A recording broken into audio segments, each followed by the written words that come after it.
Good morning, everyone. Welcome back to iteach Live, our daily conversation we have with teachers and educators across the nation. And we're excited today to have Ladesha Moore join us. She is a teacher down in Louisiana, and so interested in talking to her about her teaching experience, how she got into the profession, and then how she's doing now with all the changes and what the future holds. Good morning, Ladesha. How are you? Good morning. I'm doing just fine. How are you? Couldn't be better, all things considered. I appreciate you taking time to speak with us today. I hope everything's well down in Louisiana.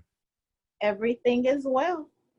You know, I know a little bit about some of your passions and excitement within the classroom, but before we get into some of the things that I want to talk about within the classroom, I want to hear kind of about how you got into teaching. Can you tell us about your route to get into teaching? Was it a childhood dream? Was it something you found out in college? Tell me about that. It was the furthest thing from my mind as a child growing up. I actually got into it happenstance. I worked very closely with my minority engineering program director when I was in college, and we did a lot of different outreach activities with pre-college programs here in Louisiana. And so post-graduation, I was working with the minority engineering program at the university I attended. And so then I began to start graduate school. So I was actually in graduate school and working on my PhD in engineering science. My daughter had just started kindergarten. And so I was one of those hands-on parents that volunteered frequently at the school. And so the principal said to me one day, "You're always here. You're like part of the staff, part of the building." And so they had a teacher who had to be out last minute. And so I was helping out in my daughter's classroom, and he actually pulled me into a class to sub. And so I subbed in that class that day. And so I began to help out subbing in the building. And at the end of the year, he came, he said, "Say, we have an intervention program that we're going to start next year." This school was brand new. So in kindergarten, my daughter was part of the first kindergarten class. So it's a brand new school, and they were starting their intervention program. And he said, "I have some positions open. I would like for you to apply." And so I began my journey helping out at my daughter's school. And I began in the intervention program. And so I transferred from intervention to moving into an LTS, library technology specialist position. And then from there, it just grew. And I have an absolute passion for math and science. And so I was like, well, this thing seems like it's looking long term. And so I decided that I would work on trying to get my certification in math. And I did so. And the rest, as they say, is history. That's fantastic. Was there the time when you were volunteering at the school or while you were subbing, was there a story or anything that jumps out at you as kind of an epiphany that made you think, you know what, this is why teaching would be rewarding for me? Or tell me about like the conclusion you came to leave such a commitment into a graduate school or even postgraduate education into the teaching field. It just seemed very necessary, very necessary. I think about that first time actually subbing in a classroom, and I had met a young man. I was in the classroom, and the kids were all working. It seemed very harmonious, but there was one student in particular who was asleep. And I was just like, oh my goodness, like, why is he sleeping? Like, this was unheard of to me. And so I walked over to him, and the students were like, "No, Miss Moore, like, you don't want to wake him up. We leave him sleep." And I was like, "We leave him sleep? Why? Why do we leave him sleep?" And they were like, "Trust me, you don't." And it was either a first or a second grade class. I can't remember specifically, but they were like, and these are babies. They were like, "You want to leave him sleep?" And so I was just like, "No, we don't want to leave him sleep." And so I attempted to wake him up, but he didn't get up. Like, he would not get up. And so the kids were like, "You don't want him to get up." And so finally, it was probably 20 or 30 minutes later, he gets up, and I remember he's just like a little old man. You know how they pull up their pants, and walked around the class, kicked out his legs, and they were like, "Oh my God, he's up." And I was just like, well, yeah, I'm excited that he's up so that he can start his learning journey. And he looks at the class and he says that, well, yeah, y'all woke me up. Like, and I'm just like, this is unbelievable. And so long story short, I met this young man in the first or second grade. I watched him transform from the student who slept in class. I'm not going to say the teachers gave up on him, but he was a big behavior problem. And so I watched him transition from first, second grade on to eighth grade. I actually taught him in the seventh and eighth grade math. And so when he left the school to, continue his journey into high school, it was just amazing to see this transformation of this young man and this metamorphosis that he made from being this child that people didn't really want to touch because he was such a behavior problem, and the transformation of how he grew, and became this responsible individual who can continue on in his educational endeavors. And so that piece was very, if I have to say one moment, it wasn't necessarily a moment per se, but it's watching the students that I encounter from day to day and their growth is just simply amazing. That's a great story. And I know this probably is a microcosm of a lot of other stories that you've been able to see as a teacher. And it seems appreciative that you would leave a very maybe focused on you career in terms of your education that certainly was pouring into you to kind of reverse course and pour back into others.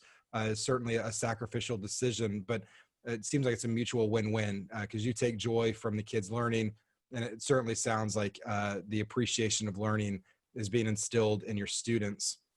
And it's kind of on that topic that I wanted to dive in a little bit is the appreciation of learning.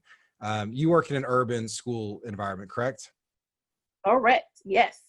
And so I would like to notice about when students come to your classroom, what dispositions do they have about learning, and what challenges or advantages do those dispositions play out in your class? I'd have to say they come hating math. I was trying to figure out a way to wrap it in a pretty nice bow. They come absolutely hating math. My background being in engineering, one of the major things is that there are a lot of underrepresented groups pursuing engineering degrees, math and science degrees in general. And so you begin to ask yourself why and wondering why. Working in the K through 12 setting, it's just like mind-boggling and mind-opening that the reason that there is such an underrepresented group is because these kids don't have an appreciation or a love. They just absolutely hate math. Mm-hmm. And I've come to find that when I talk with parents sometimes, one of the first things that a parent will tell me is, I'm not a math person. And that's funny. You think about what is a math person? Like, what is that? And so they're like, I just absolutely don't understand math. I hate math. And then now with Common Core, it's this thing of this new math. Yeah. And I'm like, it's not new math. It's this 2 + 2 still equals 4. It's the same. It's just the way in which their children are learning this quote unquote new math. We're teaching them with strategies, and I just think it's mind-boggling and mind-opening to me as a teacher. I learn new things every day, and so this appreciation from learning is just wanting them to love the journey of actually learning, finding that you may not arrive at the correct answer or the right answer every day, but this love of the route that you took to get there.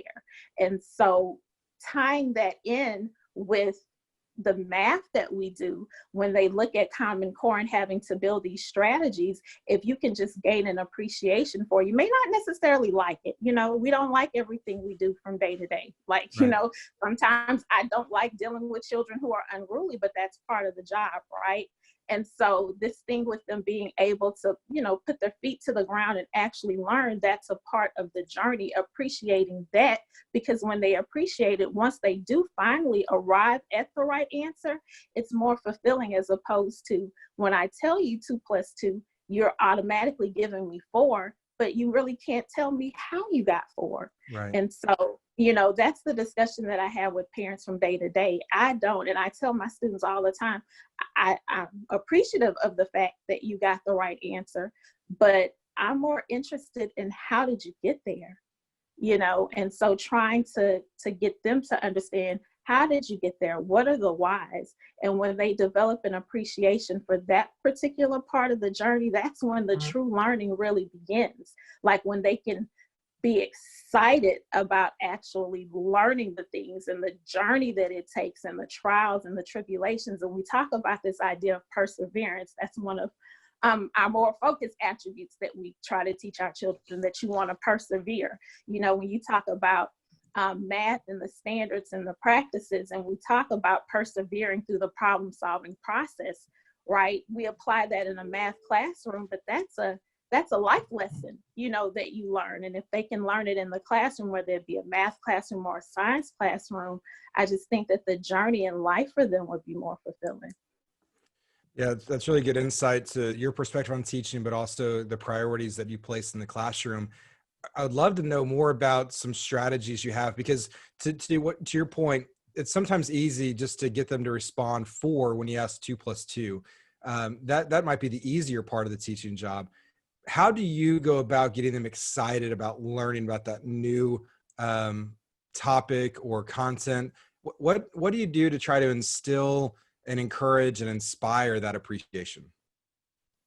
So it changes from year to year. It's different from class to class, but it's more so about the building of relationships.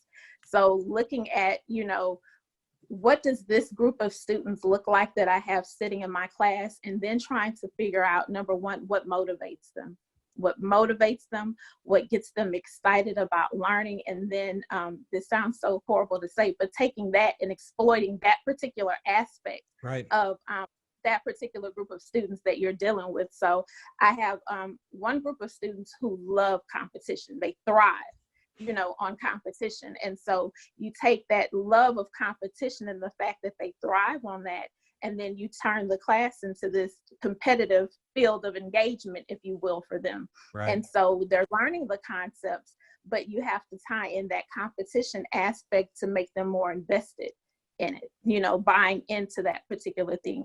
And then you have a more traditional set of students who, they're wanting to learn. And so the approach with them is a little bit different. So you take the traditional approach where you go through the teaching cycle with them, and looking at, okay, this is where they're deficient in. And for most students, if I don't understand or know something, I'm a little less likely to actually engage in that process. But if you start off with the end in mind, and so in teaching, looking at what are those skills that they're lacking that's going to make this particular concept a little bit more difficult to teach to them, and then taking that particular skill and building on that initially to build a confidence for them to become more engaged and more interested. I think that that's one of the big key deals. So knowing your audience, if you will, and tailoring what you do to that particular audience. And it will change from day to day. It changes from year to year, and it changes from class to class, but really just knowing who your consumer is, if you will. And so in knowing the consumer, then you build however you're engaging and teaching them based off of what their needs and their wants are, because that's the reason we're there, to teach and educate them. So you have to figure out what motivates them. It's a lot different than I say when I was growing up. Like, we just went to school and we did to do. And it's a little different with this set of students now. Well, and the idea of motivation that you can instill in them, or like you said, exploit, is beyond your classroom. I mean, that plays out to their math teachers past you, that they can go into the next math class and be set up for already previously using that inertia you've kind of put in them for future learning. So you're helping out other educators and you're helping out them as well. And when you're talking, I thought of a quote I read recently. I'm going to butcher it, so I'm going to paraphrase it, but it basically said, if you want someone to build you a boat, you don't start with teaching them how to nail a hammer in wood. You first teach them about the wonder and the immensity of the sea and get them longing to be on the sea. And then you go back to the boat. And it made me think of, you think about the bigger picture first. What can be accomplished through math when we're talking about math, and get them to think about what can happen with it, and then come back to actually how you get there. The idea of how you came to the answer, or the why you came to that answer, is so important, even beyond like the pragmatic of if you use Common Core principles or if you just memorized it, and those kind of tactics.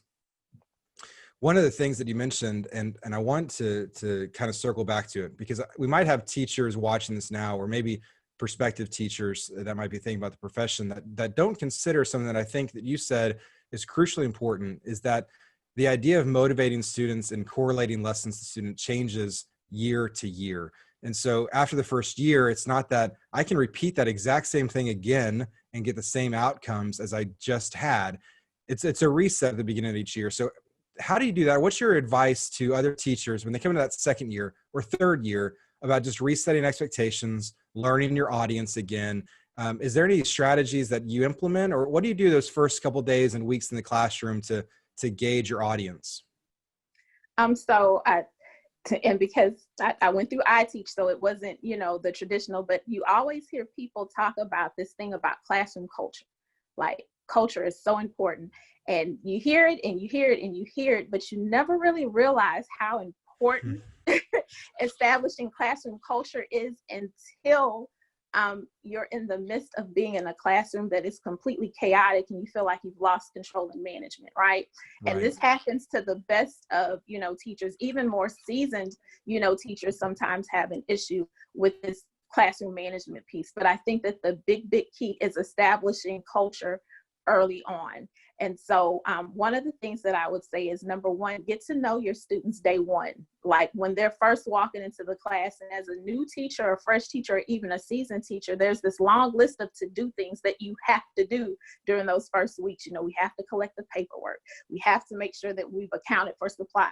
We have to make sure we do this. We have to make sure we do that, but not losing sight and focus of the main reason that we're there. We're inspiring young minds and touching hearts. And so really taking the time amidst all of the things that you have on the to-do list to really get to know your students, whether it's through, games, whether it's through making sure that they're interacting with each other, because this is a community. This is your community. And so you want to make sure that you build that community. And when we think about how communities thrive, even thinking about in the midst of this pandemic that we're having to deal with, we're more successful when everybody buys into the idea of doing what we're supposed to do.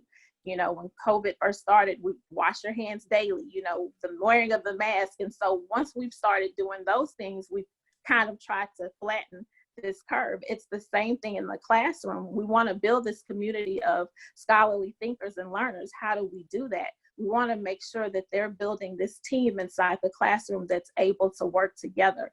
And so building culture is definitely one of the things. And then not only with your classroom community, when we think about it, and I was having a discussion about stakeholders with a teacher friend of mine.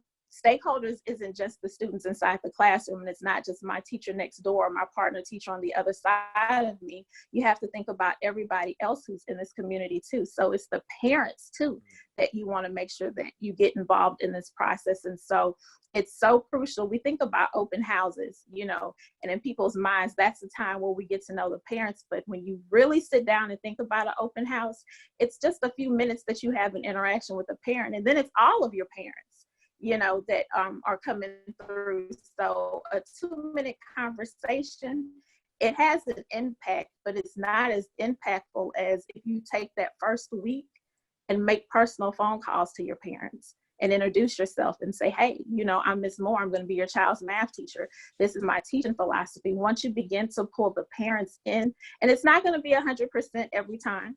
You may get 20% here, 30% there. But when you have that 20 or 30% that buy in, the thing is that parents talk, teachers talk, we talk to each other about students, but outside of the building, parents talk. They're part of the community too.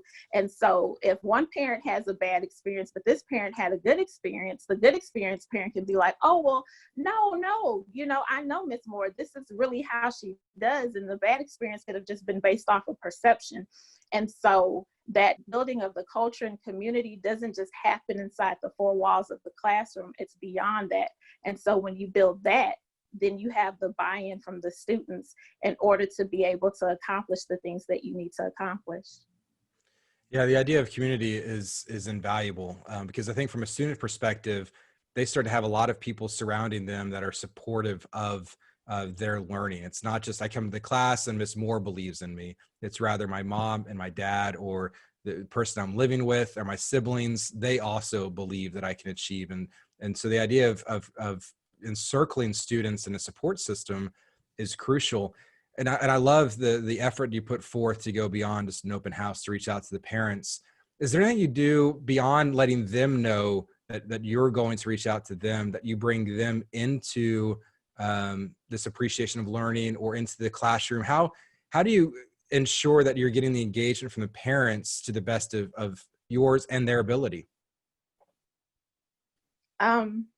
That's really, it's tough. It's very tough. And with the population that I teach, it's extremely difficult.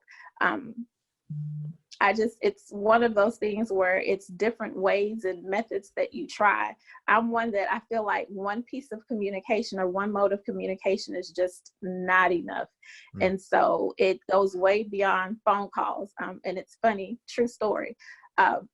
We do weekly call outs to our parents every week to kind of like just, a check-in. How are you all doing? Is everything okay? Do you need anything? And so you have some parents who are just on burnout for whatever reason. And so I have one parent in particular. I called her the other night. The phone rung. It just rung. She doesn't have her voicemail set up. So it was no going to voicemail. It was just like end, like nothing. 1 second later, I get a text message. We're doing okay. Everything is all right. Everything is okay. I'm making sure that she's doing her work. Thank you for calling and checking on us. And so she may not have been in the mindset of communicating with me directly through talk, but she's like, I know that Ms. Moore is making her calls. We have an established relationship. So let me go ahead and respond to her via text. And so I use every piece of communication that I have at my disposal. I will send letters home. I will attempt to make phone calls. In the midst of the pandemic, one of the things that I always wanted to do throughout the school year that I didn't have time to was a classroom website. And so immediately when we were on lockdown or shutdown, I got a website together. I communicate. Remind is a big thing that I use Remind like nobody's business. And all of the parents know that use Remind. If there's one way that Ms. Moore is going to get in contact with us, she gets in contact with us through Remind.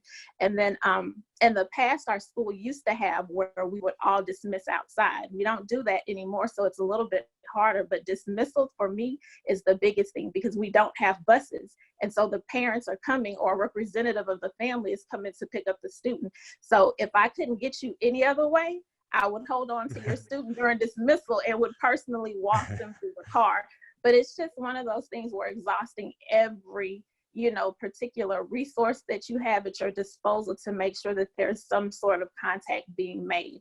And I just have this thing not on my watch. Like, I'm going to try to, you can run from me, you can hide, but eventually there's going to be some way. And then I use teacher relationships. If there's a teacher in the past that's taught the student, and so I'll reach back a couple of years back, will say, you taught this student, did you have a good relationship with the parent? And then have that teacher be a conduit to reach out and bridge that relationship. And so it's just I'm all hands on deck. So whatever we need to do, because at the end of the day, the primary focus is always the student. Yeah, that's great. And it sounds like there was structures in place that when the shelter in place happened, it wasn't then awkward for you to reach out to a parent. It wasn't the first time you were engaging a parent now that you're not seeing the student in a classroom. And so it sounds to me like that would have helped just the process that from day one, whether you're in a brick and mortar or shelter in place, you are going to be engaging those parents, those weekly check-ins, and to let them know that you care about not just the student, you care about the family because you are a community. And so how great for you and your school to encourage that work from the beginning, because it uniquely sets you up during a time which you're apart. Yep.